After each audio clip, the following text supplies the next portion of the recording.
Good morning. And actually, I think we should applaud everyone here for coming so early. And it's ironic, this session's called Always On SSL, and you guys are always on if you're here this early. So thanks for joining us.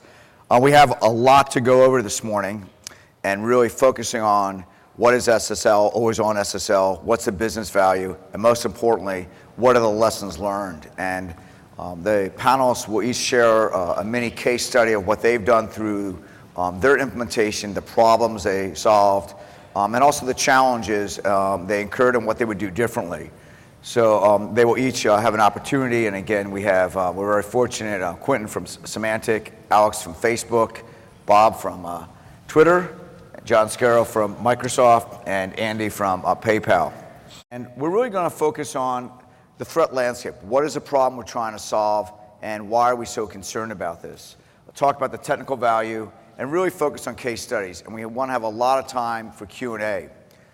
We have a lot of slides, but we decided at the last minute here we're going to blow through them a little bit, partially because we're actually releasing a white paper that actually summarizes all of their learnings today that you can download as well. And I have a few copies as well. So we'll have the video, the white paper, and the slides. So covered it in every dimension here.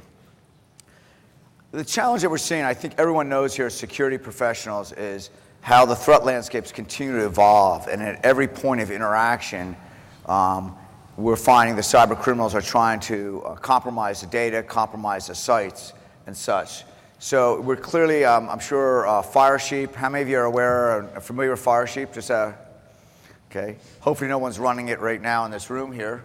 But reality is that's a good example of the ease of the snooping and really the compromising of the data in a session. So that's really what we're trying to solve. As a caveat, we recognize Always On SSL is not the end all, but it's an important part in the whole array of solutions out there. And really, a lot's evolved over time in that area. So, Quentin, if you want to I know you had some comments here. I have the slide up here. If you want to share a little bit from your perspective as you've been working with CAs and obviously from VeriSign's and Symantec perspective, what are you seeing right now, and share some viewpoints in here. Well, I think to set a little bit of context, I think Always On, we'll dive into the benefits, both from a consumer's perspective and both from a business perspective, the benefits of Always On SSL. But to set a broad context, I think Always On is something whose time has really come now. As you'll hear the industry leaders speak toward in a little bit more detail, they are also embracing it, which is a very positive step. But one of the things to remember as you're listening to these panelists and listening to the benefits, bear in mind that Always On is not just for the industry leaders that are taking millions or billions of hits a day. Always On is not just for merchants that are taking credit card payments or PayPal payments. It's really for everybody in this world of changing and growing threat landscape. So one of the challenges that we'll ask, and I think one of the questions that we'll come back and ask the panelists and set the stage here is, if this is if the value is so great, and I'm going to ask you all as you go through your case studies, if the ease of implementation, if the overhead is as low, why isn't it more pervasive? And what can we do? And one of the challenges as we as an organization, the Online Trust Alliance, is we believe that it's not only important to secure our own site, but every other site, because that's what impacts consumers. And it's really important as we look at the continuum of consumer experiences. If they have a bad experience or their identity is compromised on site A, it will impact the vitality of site B and such. So with that, really want to focus, really jump right into these case studies. We want to have lots of good time for everyone to ask questions. And John Scarrow from Microsoft, who also has responsibility of Hotmail and anti-spam technologies and anti-phishing and email deliverability and everything else with email, will share his insights a little bit here on Always On SSL. Thanks, Craig. That was really nice of you. So there's a timeline here that just shows our commitment to what we needed to get done, and it's a long road. You can see we started this quite a long time ago, and we're still not done yet. I'm not going to walk through each one of those. I'd rather spend a little more time on the lessons learned, Craig. So go ahead and click onto the next slide for me. So Microsoft's got services that have been around quite a long time. We've created a lot of partnerships. We've got a lot of different people that access our sites. We have a lot of different people that access our core services. We have different clients. We have different protocols. All of these things, going backwards and wanting to look at getting them all done, takes quite a bit of time and energy just to find them. You know, Andy and I were just sharing a conversation where, you know, you flip something on and then all of a sudden, wow, like partner XYZ down the road all of a sudden doesn't work anymore, and you have hundreds, maybe thousands of those partners. So tracking that stuff down takes some time.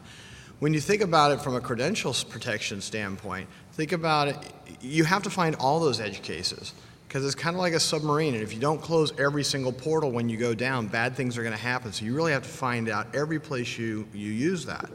For us, we have this benefit and this liability of having a single sign-on that we use everywhere.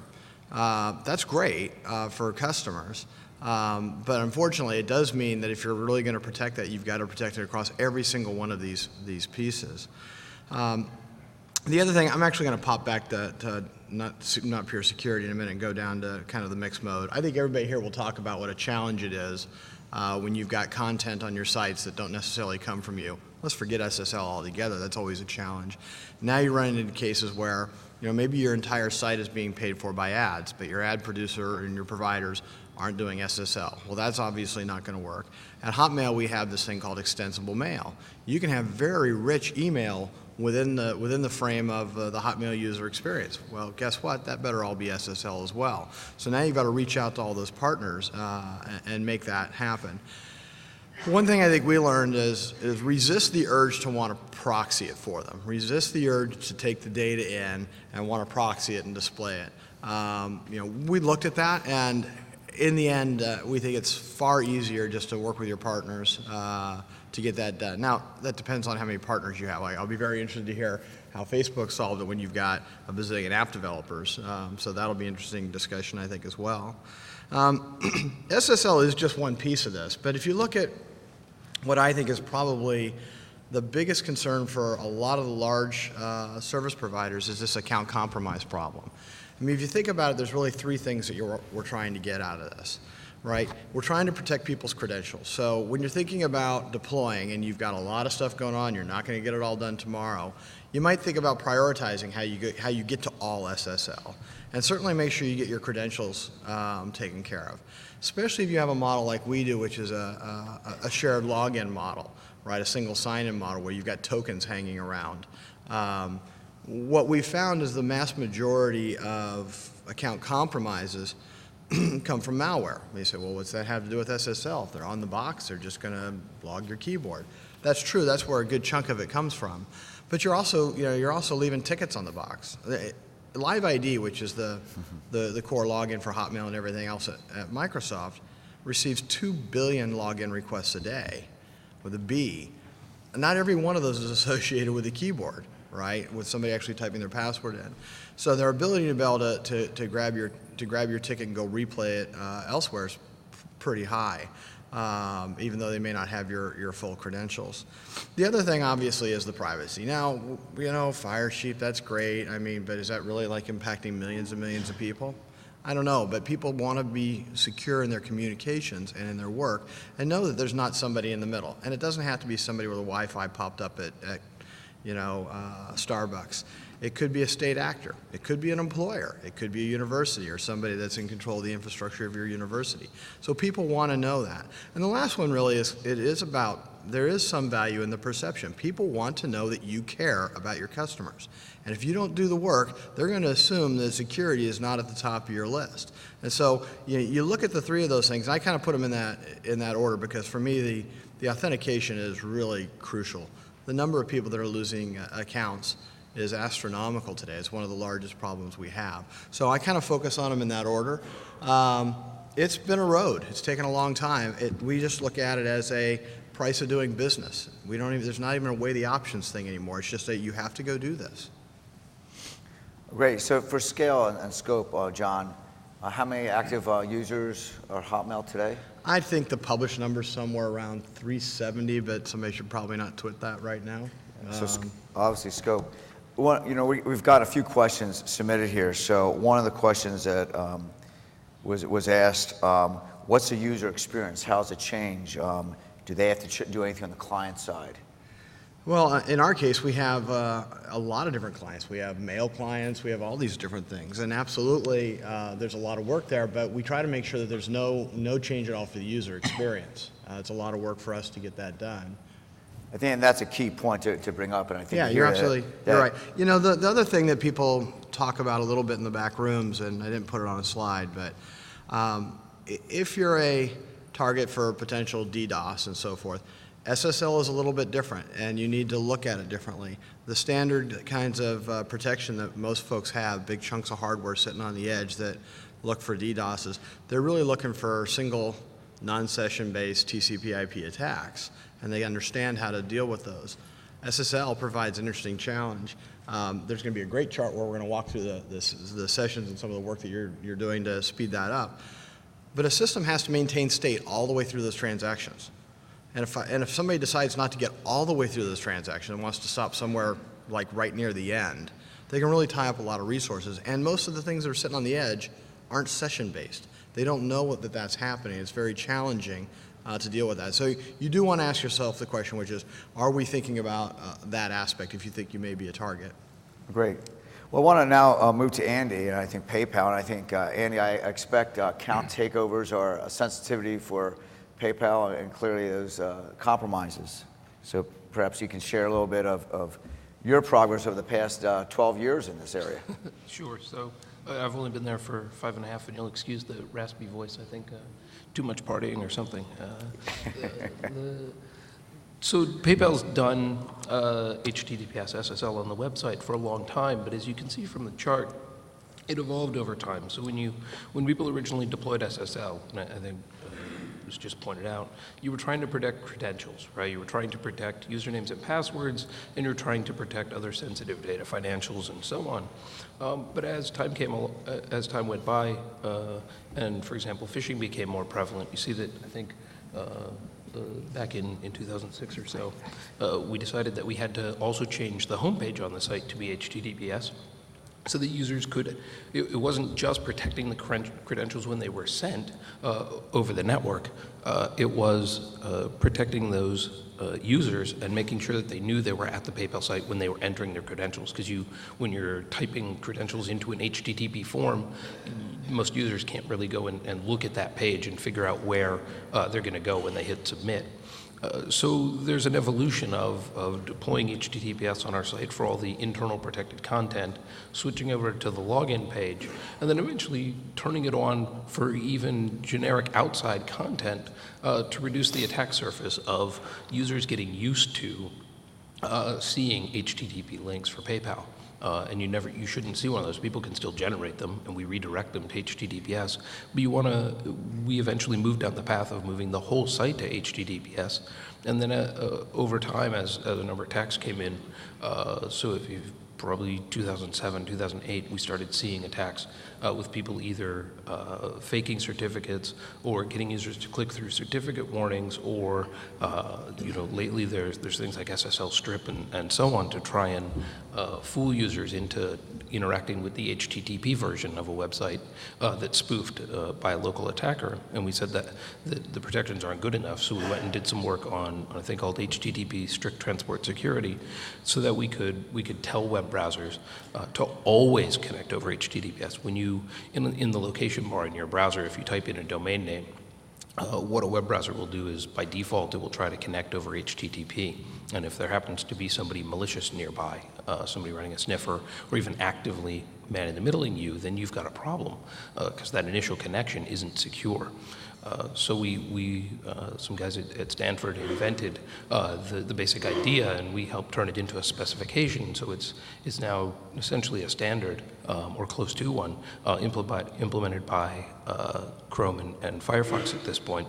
And it allows you to set that and force and remind users. In the case of Chrome, you can also add it to a preloaded list, but allows you to get even an extra level of security. If you want always on SSL and you want to protect users in all of those use cases, then you also need to protect them if they're on a malicious network and they type something into the location bar and try to navigate there. So I think the point is there's a number of complexities here And they've built up over time, but there's, with the white paper we've put out, and heck, with Wikipedia articles on HSTS, all of this is I think starting to get deployable for everybody. It used to be that it was only deployable by some. I think those who could just make the blanket decision they were going to do it and not care about the financials or how much work it was going to be. I mean, I think we're finally to the point with some of the work that, for example, Adam Langley's done at Google about the performance of HTTPS, and some of it's easier to set up in the browsers. The interfaces at the certificate authorities gotten better, so it's easier to get a certificate now. And we're finally to the point where it's not just large players who can deploy HTTPS everywhere, it's everybody. Good. So, it's great we're getting some questions here. So, a question again, it seems, a few questions here about how is it always on SSL? What differences in our certificates? So did you have to change certificates on your site? And then related to that, how does it relate to EV-SSL? So we were one of the earliest adopters, if not the, I guess, or, like the poster child adopter for EV-SSL, which if you're not familiar with it, the difference between essentially domain-validated certificates, DV, on the one hand, and EV extended, is that in the one case, what you have is a certificate that proves that you own a domain name but doesn't tell you who you are. And in the case of an EV certificate, you get identity assertion. You get a statement from the certificate authority proved through examining your documents and so on of who you really are. And the web browsers have decided to treat that differently and give it a different and better user interface treatment. They turn the location bar green or the URL green in the location bar to tell you, and oftentimes there'll be some indicator there next to it that tells you some of that identity information. And you can click it and get all that extra information. And now you know who you're dealing with rather than just what domain name you're connecting to. And studies are a little bit inconclusive on how valuable that's been over time. Some of them those studies were done early on, but we didn't have to change anything on our SSL when we did it. We were concerned about performance, of course.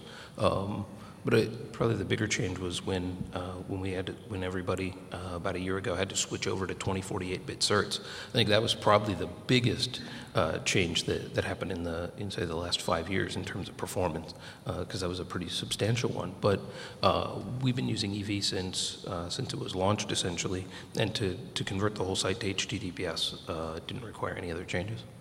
Oh, good. Well, I want to jump to Facebook, and an interesting article that was in the Wall Street Journal, I believe, on Tuesday, says the average user on Facebook spends over 6.5 hours a month, or I believe, on Facebook. And so the amount of time clearly is a lot of interaction. So you're going from a transaction base with PayPal and email. Clearly, the impact and the lessons learned from Facebook. Be great to understand a little bit of perspectives there and a different dimension of the challenges. Great. So there were two main things that were a little unique to Facebook that I wanted to talk about here. John touched on the first one, which was our platform and all our third parties. Facebook doesn't create a lot of content ourselves. Most of it is created by our users and the many developers who integrate directly with Facebook. That created a really interesting challenge for SSL, as most of our platform integrations are actually on Facebook in some way, even if they're not. You have like the obvious examples that are iframed directly on Facebook, and then the offsite experiences that are simply publishing back to Facebook. And in moving our site to HTTPS includes moving our entire platform to HTTPS, which was not just a big ask to us, but a big ask to the large number of developers that we have out there. The migration period for that, it's not the type of thing that you can just flip on one night and now everybody's SSL. You have to have a long lead time, giving your developers plenty of time to start implementing SSL on their ends. So once we were ready for SSL, we launched it in a very opt-in mode, and basically we're constantly shifting users in and out of it whenever they were interacting with content that did not support SSL yet. The developers who were integrating with Facebook had the option to say, I support SSL or I don't support SSL. And the users who made the decision to go into SSL were basically cut off from those applications unless the user made a conscious decision to downgrade their connection again. And when we first started announcing, we weren't quite sure how long a migration like that was going to take. There were a large number of developers that we had to go through that process with. And we know that we hit a lot of unexpected edge cases in our infrastructure when we were rolling it out, and we weren't sure exactly how long it was going to take for our third parties to do the same thing. But then we were, a bit of background on optional opt-in features for websites. Anyone who's ever run a website knows that people don't generally go in and turn on optional features in the website. You're generally expecting single-digit opt-in percentages there. Our opt-in rates for SSL were unlike anything we've seen for optional features on Facebook. Currently, 22% of our users have gone in and explicitly decided, I want secure browsing. And 22% is a big number for our developers, and that really kind of escalated the timelines for everyone who was integrating with Facebook. And we ended up getting it done over about a 9-month period. We were about 3 months into it, and we saw how quick it was going, and then we set an explicit 6 months before we were going to just make it mandatory for all applications. And I think the ability of the developers on Facebook to start offering SSL is a testament to how feasible it is for most websites on the internet to begin offering SSL. We have very big developers on Facebook, but it's predominantly very small shops, college students, researchers. There's a long tail of developers who do not have a large budget here, and somehow almost all of them came through there. The second thing I wanted to talk about is Facebook's international presence. We're going to have another slide here in a second. Let's go ahead and jump to that if you don't mind. So this is a basic latency example for your typical user in the United States with 125 millisecond round trip time to wherever your origin's at. What you see up there is something that everyone who comes to your website over HTTP or HTTPS hits right now. You go back twice, you end up with your TCP connection established about 250 milliseconds later. The next step here, jump into that. This is what the SSL handshake, and this is an incredibly simplified example, but it really helps to visualize the point here. This is what a typical SSL connection adds to the existing HTTP connection.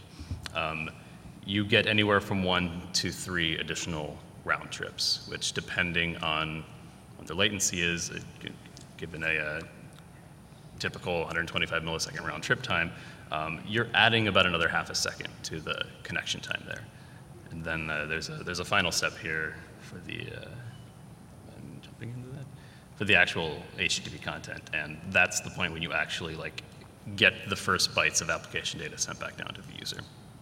So the one constant throughout the entire transaction is that initial latency to the user.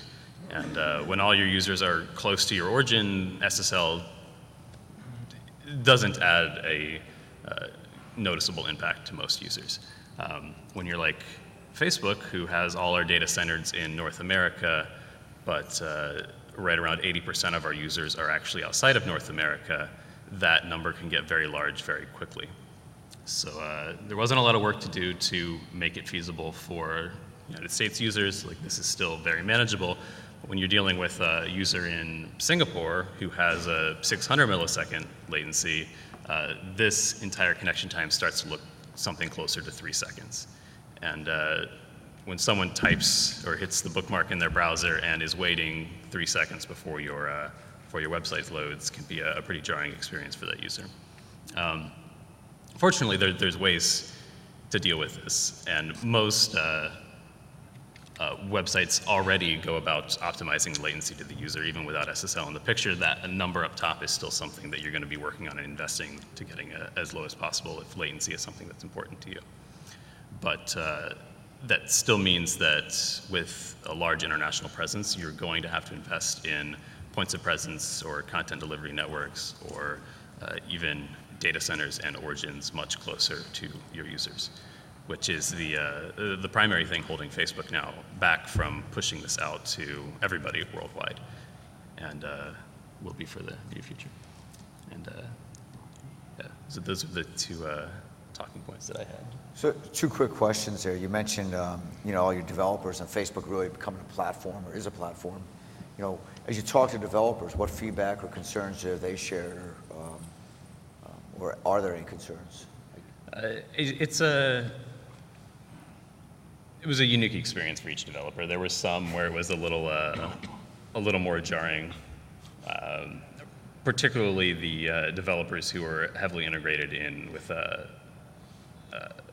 Flash and Silverlight applications were a little more difficult to update than the entirely HTML, JavaScript-based partners. And then there were developers that just flipped it on overnight and really had no infrastructure changes necessary whatsoever. So you run a really wide spectrum of requirements to switching, anywhere from absolutely nothing, just buy a cert and turn it on, to rewriting a lot of legacy application logic, or deploying data centers internationally. It's something you can't really answer until you begin to take a look at your infrastructure and really understand what your individual requirements are going to be. Well, great. Well, it's certainly interesting as we're going through and get a lot of questions we're going to hold, but you think about very complex systems that have been around for a long time, like Hotmail, and clearly the social sites and such, and different architectures here, and such your challenges. And so I guess that kind of leads us to Twitter, really the lessons there as kind of the newest kid on the block, I guess, of the panel, and what you've learned and challenged from here. So. Yeah, so I'll just spend a minute on this slide. We've been leading towards the world where we'd have always-on SSL for a year and a half or so, and that started off with us moving towards EV certificates, and then we made a number of other internal changes that would allow us to basically allow people to choose whether or not they wanted to use SSL by default. And like the Facebook example, we saw a fairly good uptake of people who wanted to have security by default, and that was great, but really our goal was to get to the point where people didn't have to be security aware, that we'd just give them the security for the web in the same way that we do for mobile clients. So our mobile clients have used SSL by default for quite some time. And so as of January of this year, we finally were able to move everybody over to use HTTPS by default. You actually have to opt out of it now. And so that's I think, where you should be considering, is not really allowing people the preference, but really just pushing them into that mode and letting them opt out, and possibly at some point taking away the opt-out. And then this year, we have a whole bunch of other pieces of work to do. So the way that I think about this is getting all of the web users over to use HTTPS by default. That was really the starting gun, not the finish line. So we still have a lot of cleanup to do, and as we'll see in the next slides, some of this for larger sites can be it can be a real challenge. How many people here run websites that use an external CDN for their images and other assets? A few of you. So this was one of the big surprises for me. So I was surprised that we had a CDN that basically had a business model and a pricing structure that would prohibit us from making a gradual change to move people over 5%, 10%, 20% over to SSL by default. So the way they had packaged their offerings, we were basically going to have to pay double, once for HTTP and one for HTTPS, and that was a real challenge for us. So I didn't anticipate that was going to be the case. So we had to move over fairly quickly, and that's in part because we had 2 CDNs. So if you want to have a fault-tolerant system like we do, having multiple CDNs is one of your strategies, and that means that you're going to run into problems with things like load balancing. How do you shift load between the 2 CDNs? Well, do you do that through DNS? Well, that's one way to do it, but one of the things we found was that there's this long tail of clients that don't respect DNS TTLs. So they're always hitting IP addresses that they shouldn't be. And so we decided, for that and some other reasons, to move some of the load balancing logic into the application itself. We actually had a little incident where one of the CDNs during a routine maintenance window had loaded the wrong profile for our certificates. And that meant that all the users hitting that CDN, they were getting certificate errors. And so we had a live test where we had to swing all of our traffic from one CDN all the way to the other. And luckily they were able to handle the load. But those are the kinds of things that if you're not planning for, if you don't have redundancy, you're not going to be able to take appropriate action. So luckily we did prepare for that, and we had a little live drama there. In terms of where you terminate SSL, if you want a lively conversation, talk to your network engineering teams about where you should terminate SSL. And I'm not going to predict which side they're going to go on, because it's always, it'll be lively, let me just say that. So do you terminate SSL at your load balancers? There's some good reasons to do that. Or do you fan it out all the way to the back end? Maybe you have Apache services all the way to the back end.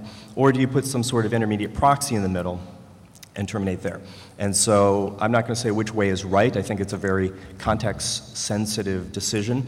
But based on the kinds of responsiveness that we wanted to see when there were, for example, defects found in implementations or in SSL or TLS, we wanted to be able to change those things very quickly. We also wanted to be able to canary small changes, so just have a few servers that would have a new change.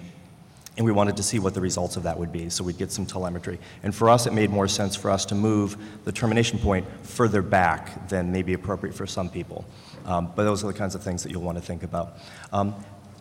Are people familiar with CSP, the Content Security Profile? So this is a system that was really awesome, developed at Mozilla, and its goal was to find ways to spot things like cross-site scripting vulnerabilities.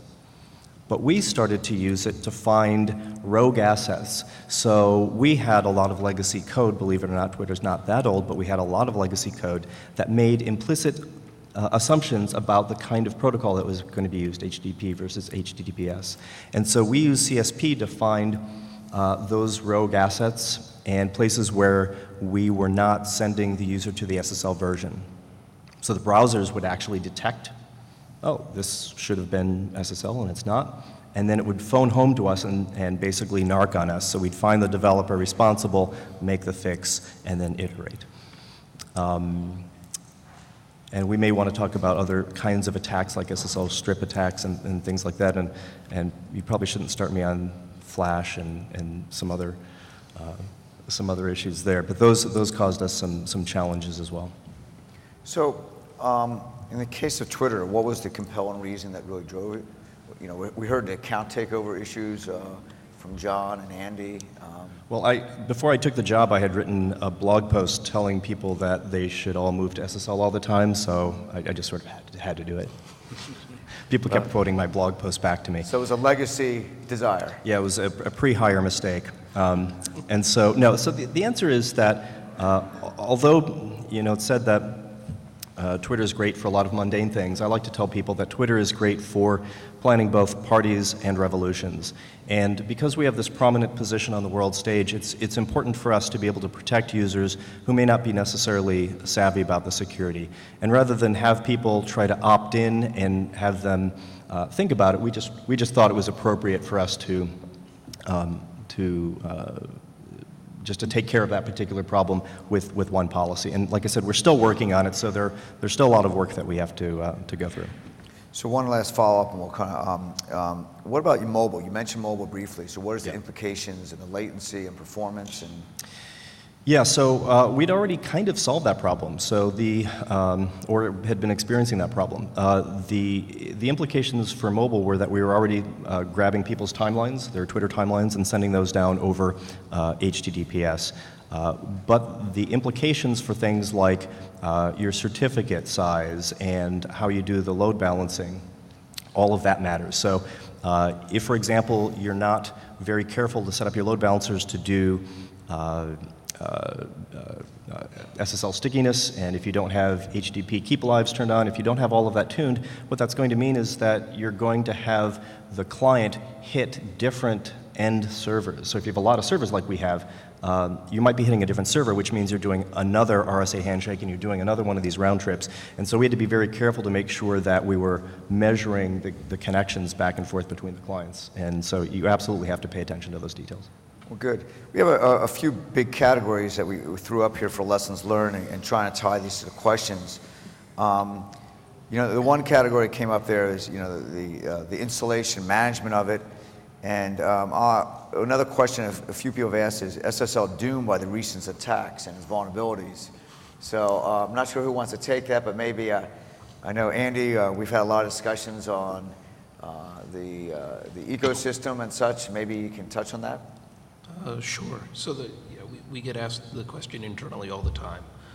Hey, if you look over the last couple of years, every year at Black Hat and at other conferences, there's some talk or whatnot on SSL security, TLS breaks in it, and so on.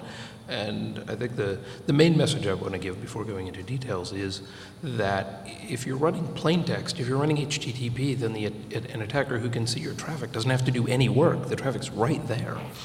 All of the attacks against SSL require some additional work, either actively manning and middling the user's content in the case of SSL strip, so the attacker has to run that tool, or in the case of certificate authority compromises, they have to have actually compromised a certificate authority in some way, shape, or form, either their processes or procedures, or physically, as we saw in or electronically in the case of one of them.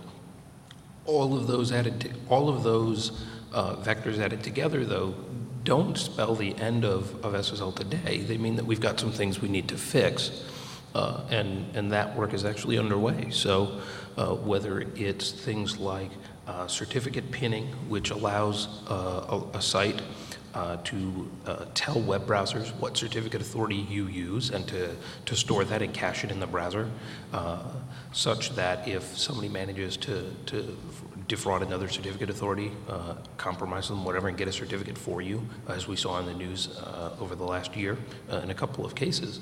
If you've pinned your certificates, you've reduced your attack surface. You've said, I only use certificate authority A, not that other one.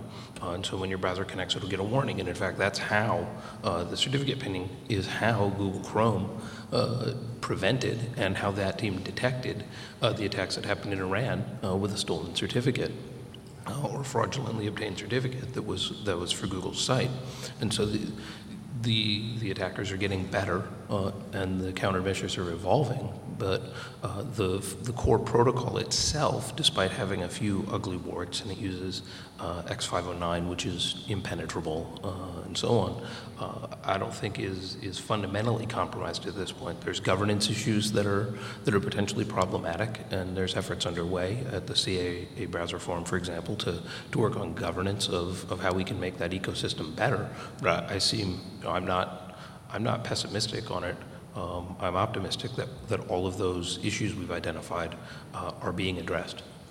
Quinn, you have If I can just add on to that, so I absolutely agree. The ecosystem needs a little bit of tweak, but fundamentally it is still absolutely the right ecosystem, not just historically, not just now, but marching into the future.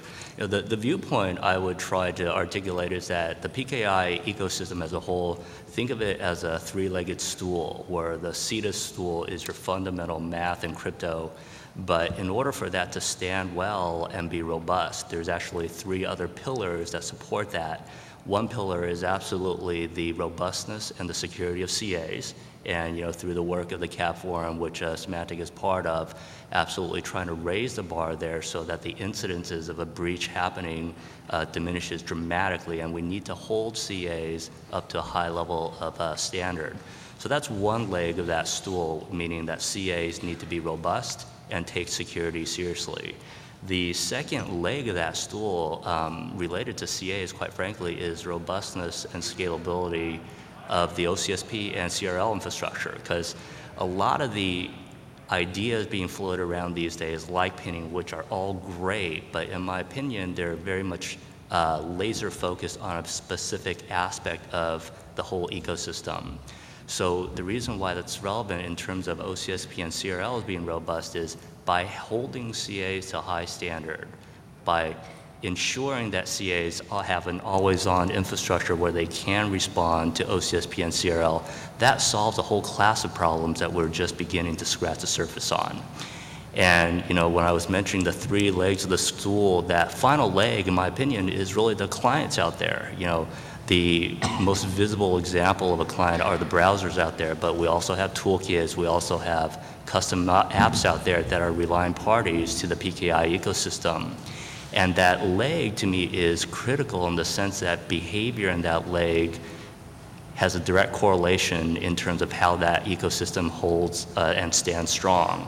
In other words, if clients in the world adopt and enforce a hard fail stance versus not, I just feel that with those 3 legs supporting the fundamental math and the crypto of the ecosystem, I see this as a better place. Well, good. One question that's up here, and we actually impacted privacy, because we have had questions before, if now all the data is being encrypted from the corporate environments, and have anyone had feedback or concerns in that area? I'm not sure if anyone wants to, the impact of privacy or the impact to employers and such, enterprise perspective, anyone? No one wants to take that one. If nobody wants to bite, one of the most contentious topics is the man-in-the-middling of SSL in the corporate environment. So there's a number, there was some news over the last couple of weeks about a certificate authority or 2 that generated essentially a full subordinate certificate, one that acts for all intents and purposes like a root certificate, one that can sign anything. And they released those to several parties to put on their corporate networks so that they could inspect all the traffic going in and out. So if you're running DLP on your network and you want to make sure that somebody isn't sending corporate secrets or maybe your customer's information out the door, right, protecting your customer's privacy by making sure that a rogue employee, for example, isn't sending customer data out when they shouldn't, then if you can't decrypt that SSL traffic and you don't have an agent on everybody's machine, then you're kind of blind to that, what they're doing on the network. So what a number of companies do is they deploy a box on their network, your standard web proxy, and they actually load a certificate into there, a certificate authority. And if you control all the endpoints, then you can distribute that certificate authority to all of your client machines, Windows using group policy, for example, and that proxy will intercept all of the traffic on the fly, generate a spoofed certificate essentially, so that you can man in the middle of that traffic and you can see all of it. And make sure that people are following your corporate policies. And so it's a contentious issue of, on the one hand, companies want to protect the privacy there, but on the other hand, they're able to then intercept all of that traffic, which could be used for bad purposes as well. And I think it really cuts both ways. If we want companies to do everything they can to make sure that a rogue employee doesn't actually steal customer data and send it out the door, which happens from time to time, you see the news, then you want them to use every means possible to do that, and sometimes the best way to do it is via some middle box on the network. But that means impacting the integrity of SSL because it's not working as it's supposed to. Now that box on your network isn't really who it's pretending to be somebody else online. And I think what we need to, historically, how these sorts of boxes have worked and how when you connect to the wireless network at your hotel and it intercepts your traffic, so when you type in CNN.com, it instead takes you to to the hotel login page. We don't have protocols to make all of that work today. It's not well defined. So the way all of these vendors do it is they use the existing standards, and I won't say they abuse them, but they use them in a way they potentially weren't intended for. And I think the solution is to actually come up with security standards that make explicit what's going on rather than sort of hiding it in the network, so that we actually disclose that better, and there's well-defined policy-specific and internet standard ways of doing it rather than sort of using an edge case or some quirk of how the existing technology works to make this happen. I think I'll add to that. I think it's super important in a lot of places where for the consumer should know. Right? They should know the difference. Like maybe there's opportunities for different treatment in browsers, different ways to do it. But if you look at like one of my products is the family safety product, which keeps an eye on your children and what they're looking at, and it warns mom and dad if they're going to the wrong places and whatnot. And those children need to know they're being monitored. it's the right appropriate thing to do. So they have there's a toast that comes up and says, just so you know, Joey, like these reports go to your mom. It's important, I think, for people at work, oh yes, they own my equipment, they own the network, and I've signed this employment agreement that says I shall not do anything personal at work on your computers and your hardware, but we all know that's not realistic. And the consumers need to have, there just needs to be some transparency there. And I think there's some opportunity moving forward. And then that would really, I think, allow corporations to set a policy, be clear about their policy, have users understand them, and then I think it takes some of that debate away. To just dig into one little tiny point, we get into this debate a lot, and in an environment where your central IT staff has full administrator access to your desktop, they already have full control and could view and intercept all of your traffic by installing an agent there or logging in and watching what you're doing. And so when you're in a corporate IT environment and they already have control of your machine, intercepting SSL proxy with a spoofed internal root certificate that your machine trusts is actually far less invasive than other things your IT staff already has the authority to do. And so I think you have to put it in perspective of, if they have that authority, they could install malware on your machine. They could already be sniffing all that traffic. And so while it is a little bit of a violation of how we sort of assume SSL should work, I think in context, it's far less than the power you've already granted them by them being the administrator of your machine. And so probably not as big a deal as maybe some people think. Well, great. I think let's kind of make a segue back to implementation issues. So I think it's great to understand some of the issues from the user perspective, your own employer policies for employees, and a lot of questions on implementation. And I can tell you, as an organization, the Online Trust Alliance, we like to try to adopt our own best practices. And so it was very humbling when we implemented Always On SSL, and I went up to a tool and saw that we had a D- grade. And so just throwing a certificate up there, just forcing an SSL connection doesn't necessarily mean you're doing it right. So there's some key learnings here, but maybe just kind of a lightning round. What are one or two things that you might each recommend, and maybe Bob, from what you've learned, if you could give one or two items what someone should think about when they're in implementation. This is just a summary of some of the things here, but.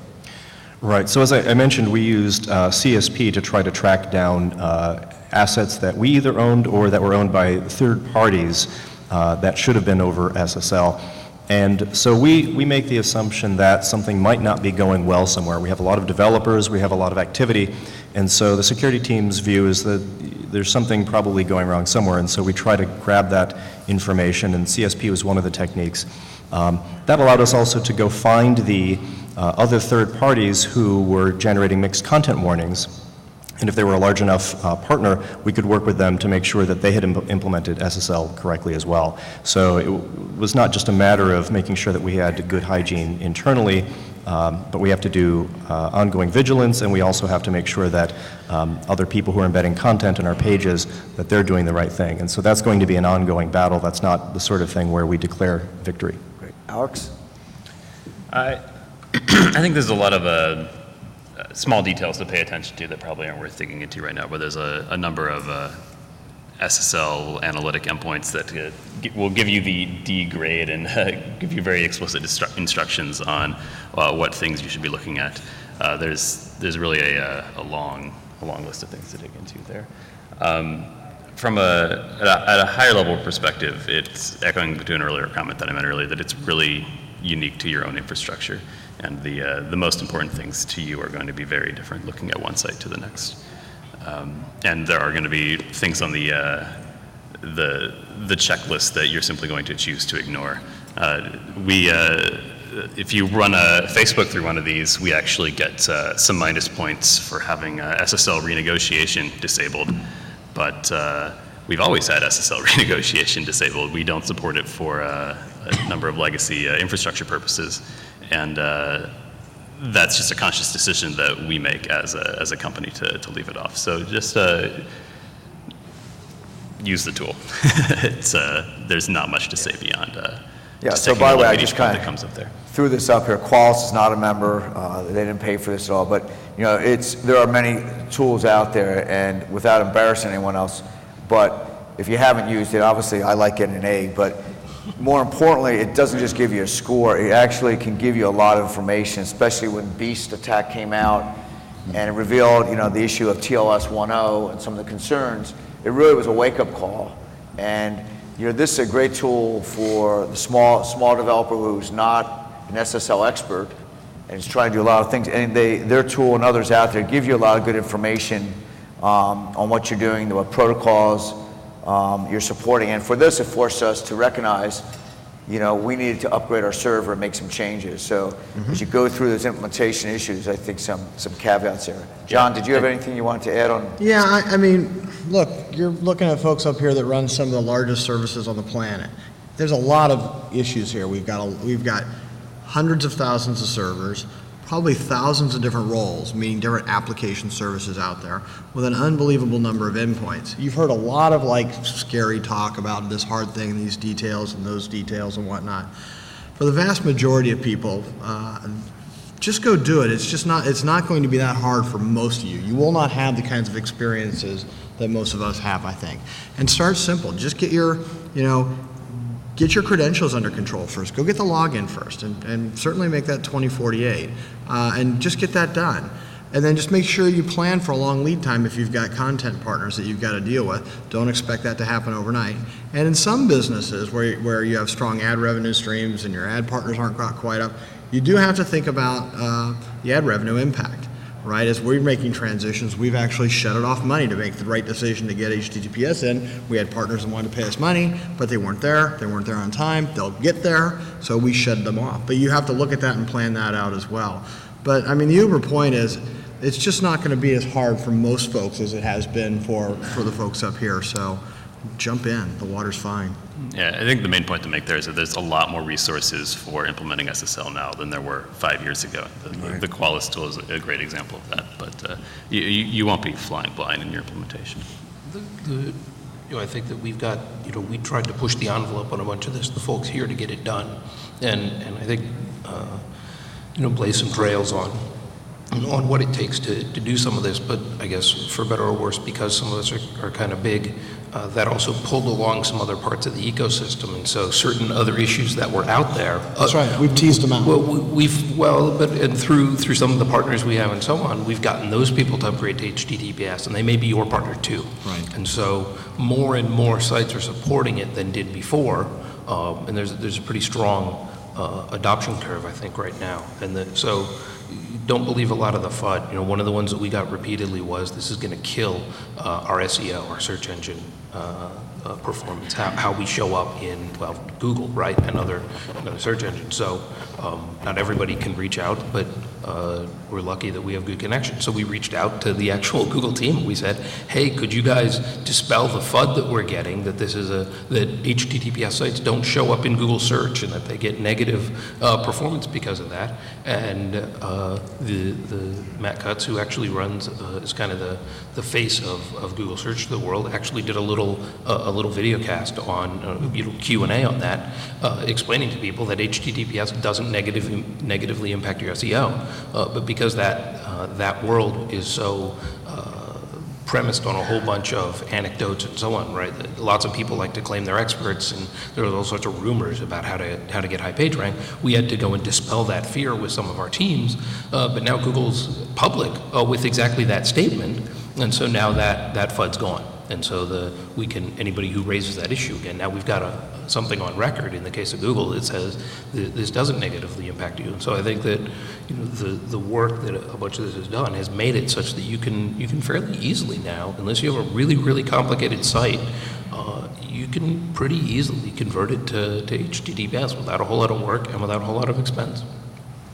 We have a very brief outline of some next steps, what you consider here. This is clearly not exhaustive. I think the upgrade to TLS 1.1 is very important from the exploit perspective. One of the other things that we've had questions about the client side, it's you should be pushing your site visitors to be using a current browser because of vulnerabilities of the older browsers. So there's no single solution here. But again, the vulnerabilities that extend beyond just SSL, but again, a user that has a browser that's prone to vulnerabilities, and more importantly, it's not able to detect these other threats there is really important. We want to move to Q&A right now, but I also want to recognize there's a lot of early adopters out there, and I want to really, thank these companies here for coming forward, sharing, and this is really about what I think RSA is really about, is sharing your best practices with colleagues and peers, and sometimes competitors here. Clearly a lot of leaders out here, and they on the slide. Google as well has done a great job. One of the things that we're going to be doing is tracking adoption going forward of the Fortune 500, the Internet Retail 500, and the FDIC, and the banking industry, because we think it's really important for really keeping trust and confidence in online transactions as you think about e-commerce and banking. And our goal is really to show momentum and also to highlight other North Stars here. So I want to encourage you to come up to the mic.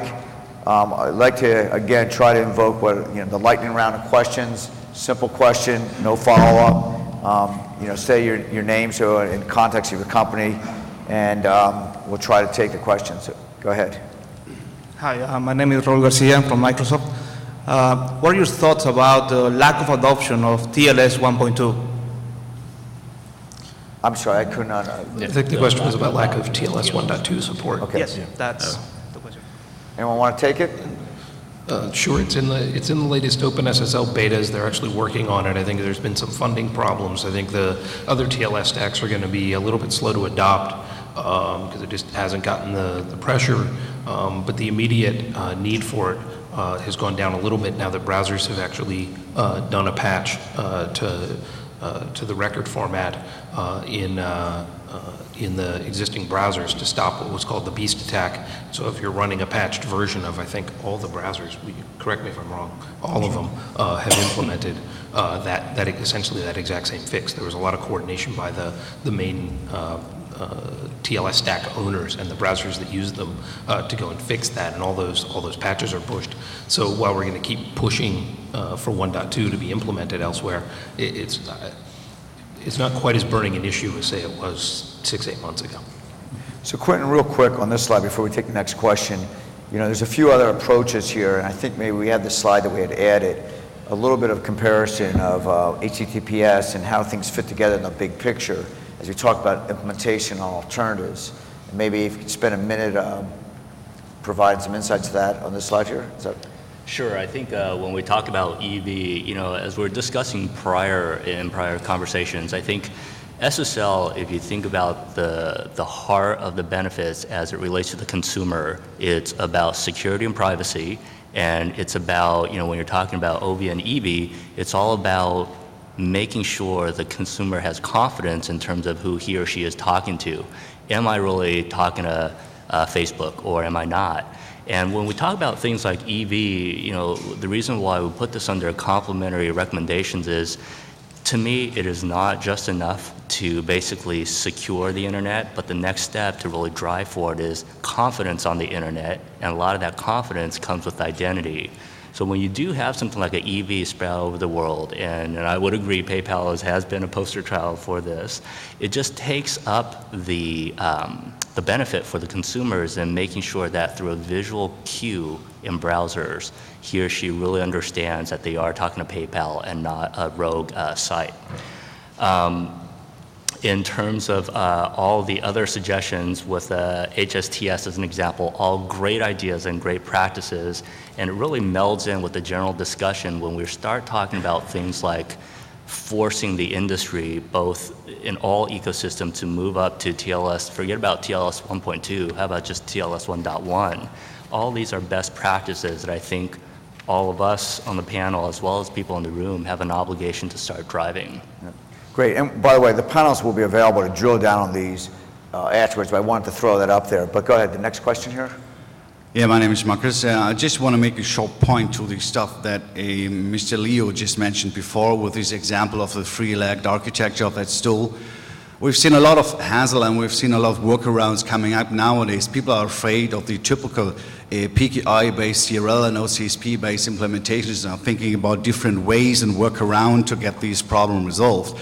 But I think there's a lot of technology implementation out there. RFC 5280 explains a lot about that. We just need to make sure that these policies policies are applied in a correct manner, and that we got applications out there, including web browsers and voice over IP clients that just follow their policies, implementing hard fails and having CAs that just doing their job. And there are certainly a lot of CAs out there in the internet space who should perhaps not have gotten that web trust certification. So there's a lot of industry power out there. So it should be possible to have this level just raised, and we are a lot more fine than we're just right now. Anyone want to comment on that? Or? Yeah, I'll just throw out a quick comment. Agree wholeheartedly. And the premise is, if I take a step back, a certificate from any CA, in my opinion, is a lot better than no certificate at all. And I'm a big proponent of increasing security and encryption on the internet.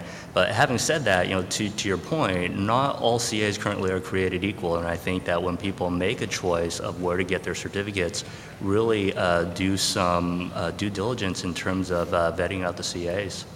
Yeah, I think that's, again, we're fortunate as an organization. We have about 4 or 5 CAs, Symantec, DigiCert, GlobalSign, GoDaddy, and really, I think all of them recognize, and the industry is really trying to move forward. There are some challenges out there. There's clearly some that have different practices, and so I think there's a call and a wake-up right now of what can the industry do together between the browser side, the certificate authorities, as well as relying parties. And I can tell you that all of us up here have been deeply engaged in some very colorful discussions because we recognize change has to happen.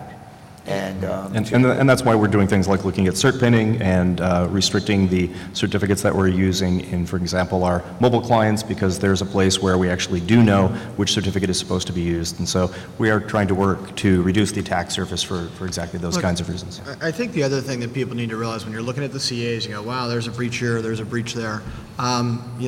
Just be thankful it wasn't you. Anybody that wants you and is highly motivated ultimately can get to you. The real question is how do you know when it's happened? Everybody's house can burn down, no matter how careful you are. Do you have smoke detectors? Do you know when it happens? Do you have the sprinklers in the house to be able to put the fire out before it gets out of control?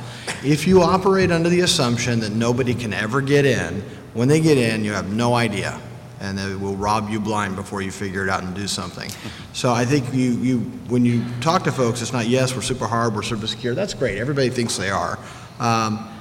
How do you know? How do you measure it? How do you detect breaches? And how do you respond? A lot of the criticisms that happens of anybody in breach, we've had lots of them across the industry, and I'm not just talking about in the CA area, in general, is how they've responded to it. Look at some of the really big ones. I won't say names, but some of the biggest criticisms is how they responded to it. Why? Lack of imagination? Didn't think it could happen to them, right? So you have to assume that that will happen, and the CAs, will do that as well moving forward, I think. I think clearly, none of us are immune, and anyone who thinks they aren't going to have a data incident, I think, is fooling themselves. That's right. And there's lots of people that. And the other thing, clearly, CAs have been compromised. And I think one of the other lessons that we've all learned is that the bad guys are going up to any trusted source to see what they can do. It's a very targeted. What else can you do upstream to compromise everything downstream? That's why it's also important we have multiple points. But we have, I think, time for 1 or 2 very quick questions. And hello, Lucian Constantin from IDG News Service. My question is related to the CA compromise issue. There's not a way to untrust a big CA, at least technically. Theoretically, you could do it, but you can't untrust Komodo and break the internet, 1/3 of the internet, secured internet. So, what do you think about the concept of using network perspective to validate certificates instead of OACP responders or certificate revocation lists? Probably the convergence software proposed by Moxie Marlinspike. Do you think that should be implemented in browser by default? Alex, do you want to take that one? I'm sorry, the echo makes it really hard to hear. You're talking to folks up here, and we're looking like we don't know what you're saying, and it's true. The echo is really harsh. We're really struggling to hear. Did anybody pick up the question? That's the reason I asked you. Right. I mean, it's really. I apologize. But Was it about trusting all CAs and trying to limit your scope, or is you? Forget the mic. Come on up and ask us. We'll repeat it. I know the RSA folks won't like that because it may not be captured, but it was captured once already. We'll repeat it. there's not really a way to untrust the CA right now. If it's compromised, like with any untrust Komodo, right? It's forever trusted because you can't really break the internet. What do you think about the concept of network perspectives used to validate certificates? Should that be adopted in browsers by default, like the convergence project proposed by Maximilian's? So we have 30 seconds on that So one. let me take a quick stab at that one. I think, I think one of the fundamental things to remember is. Can you repeat the question, maybe? Oh, the question is basically, with CA breaches, and the example that you used was Komodo. Would a browser step up to the plate if by ripping out Komodo's roots or intermediates? And the question is, springboarding from that, are there other ecosystems like a convergence that the client should be adopting? The way I would respond to that is first a little bit of context and then sort of my opinion. The context is basically when I hear proposals like that, I think it's always interesting to dive into the merits of them. But always at the back of my mind, I think that to me is almost like giving up on CAs and letting them off the hook. That's right. To raise the bar and to hold CAs to that high bar. So it's a little bit of perspective first. So I think we shouldn't let CAs off the hook. But to specifically address your question is, at Symantec, and we're just one CA, but one of the things that we do is we regularly evaluate new ecosystems coming down the board. But the criteria that we use to select and to see whether or not an ecosystem is viable is you got your traditional identity, your security, your privacy, your you name it, all that good stuff. But the other thing we need to consider is basically how widely and quickly can it scale, and whether or not it's deterministic in the sense that, the concept of tofu, trust on first use, is a serious consideration for us. So I think there's a lot of good technologies and proposals out there, but we just need to be very careful when we evaluate them to understand, the goals of them and what the requirements are. Great. I wish we had more time here. We're getting the hook a little bit. I want to thank the panel for their time. Hopefully they're going to stick around. We'll be outside in the foyer here. I do encourage you, we have a lot of resources. I have a few copies of the white paper here. And if you go up on the site and you have suggestions, there's ways to comment to us because these things, we need to constantly evolve and update them. So it's a good start. And again, thank you for the panel.